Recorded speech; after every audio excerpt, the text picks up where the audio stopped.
مدینہ کے فضا میں سکون تھا، لیکن اہل ایمان کے دلوں میں ایک آگ سلگ رہی تھی۔ احد کے میدان میں کفار مکہ نے اسلام کے بے شمار جانبازوں کو شہید کیا تھا۔ ان شہداء کے لہو نے زمین کو گواہ بنا دیا۔ یہ دین صرف الفاظ کا نہیں، قربانیوں کا دین ہے۔ انہی دنوں ایک واقعہ ایسا پیش آیا جس نے اسلامی تاریخ میں صبر، استقامت اور وفا کی ایک نئی مثال قائم کر دی، اور اس مثال کا نام تھا حضرت خبیب بن عدی رضی اللہ عنہ۔ حضرت خبیب بن عدی رضی اللہ عنہ قبیلہ اوس کے معزز صحابی، نبی کریم صلی اللہ علیہ وسلم کے عاشق اور جہاد فی سبیل اللہ کے شوقین تھے۔ غزوہ احد کے بعد قریش مکہ نے انتقام کی آگ میں جلتے ہوئے سازش تیار کی۔ کچھ قبائل نے مدینہ آ کر جھوٹا وعدہ کیا کہ وہ اسلام قبول کرنا چاہتے ہیں اور معلمین دین کی ضرورت ہے۔ نبی پاک صلی اللہ علیہ وسلم نے صحابہ کے چند افراد کو روانہ کیا، ان میں حضرت خبیب رضی اللہ عنہ بھی شامل تھے، لیکن یہ سازش تھی۔ راستے میں ان صحابہ کو دھوکے سے گرفتار کر لیا گیا، کچھ شہید کر دیے گئے اور حضرت خبیب کو زندہ قریش مکہ کے ہاتھ فروخت کر دیا گیا۔ قریش نے خبیب رضی اللہ عنہ کو اس لیے خریدا تاکہ وہ انہیں احد میں اپنے رشتہ دار کے قاتل کا بدلہ لے سکیں۔ مکہ کی گلیوں میں حضرت خبیب رضی اللہ عنہ کو زنجیروں میں جکڑ کر گھمایا گیا۔ لوگوں نے انہیں طعن و تشنیع کا نشانہ بنایا، مگر خبیب رضی اللہ عنہ کی آنکھوں میں خوف نہیں تھا، بلکہ وقار اور ایمان کی روشنی تھی۔ جب خبیب رضی اللہ عنہ کو سولی پر چڑھانے کا وقت آیا، قریش نے ان سے آخری خواہش پوچھی۔ انہوں نے کہا، مجھے 2 رکعت نماز پڑھنے دو۔ وہ نماز پڑھی گئی۔ یہ دنیا کی وہ پہلی سنت ہے جسے نماز شہادت کہا گیا۔ کتنی عاجزی، کتنی خشوع سے انہوں نے وہ 2 رکعت ادا کیں۔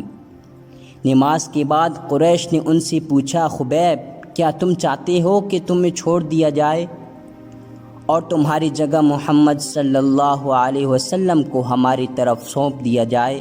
خبیب رضی اللہ عنہ نے جلال سے جواب دیا، خدا کی قسم، میں نہیں چاہتا کہ میں سلامت رہوں اور میرے نبی پاک صلی اللہ علیہ وسلم کو کانٹا بھی چبھے۔ یہ جواب سن کر قریش کے چہرے شرم سے جھک گئے، مگر ان کے دل زہر سے بھرے تھے۔ انہوں نے حضرت خبیب رضی اللہ عنہ کو باندھ دیا، نیزے چلائے، زخم دیے، بلا آخر شہید کر دیا۔ حضرت خبیب رضی اللہ عنہ کی لاش کو سولی پر لٹکائے رکھا۔ ایک صحابی نے رات کی تاریکی میں آ کر چپکے سے ان کی جسد خاکی کو دفن کیا، اور یوں حضرت خبیب بن عدی رضی اللہ عنہ کی داستان شہادت رہتی دنیا تک کے لیے ایک نشان وفا بن گئی۔ ان کے آخری الفاظ بھی تاریخ میں محفوظ ہیں، اے اللہ، ان کو گن گن کر ہلاک فرما، ایک ایک کو ختم فرما اور کسی کو باقی نہ رہنے دے۔ حضرت خبیب بن عدی رضی اللہ عنہ کی شہادت صرف ایک فرد کی قربانی نہیں تھی، یہ پوری امت کے لیے صبر، وفا اور استقامت کا پیغام ہے۔ انہوں نے ہمیں سکھایا کہ محبت اگر ہو تو نبی پاک صلی اللہ علیہ وسلم سے ایسی ہو کہ جان بھی قربان ہو جائے، مگر نبی صلی اللہ علیہ وسلم کی عزت پر آنچ نہ آئے۔ آج جب ہم اپنے آرام دہ گھروں میں بیٹھے اسلام کے دعوے کرتے ہیں تو ہمیں یاد رکھنا چاہیے کہ یہ دین ہمیں حضرت خبیب جیسے پروانے دے کر ملا ہے، جنہوں نے موت کو گلے لگایا مگر نبی پاک صلی اللہ علیہ وسلم کی حرمت پر سودا نہ کیا، جنہوں نے تنہا مکہ کے میدان میں جام شہادت نوش کیا مگر زبان سے کفر کا ایک لفظ تک نہ نکالا۔ اگر ہم واقعہ نبی پاک صلی اللہ علیہ وسلم سے محبت کرتے ہیں تو ہمیں چاہیے کہ ہم حضرت خبیب رضی اللہ عنہ کے نقش قدم پر چلیں اور دین کے لیے سچائی، اخلاص اور قربانی کا جذبہ پیدا کریں، بلکہ ہر اس دل کے لیے پیغام ہے جو محبت رسول صلی اللہ علیہ وسلم سے روشن ہے۔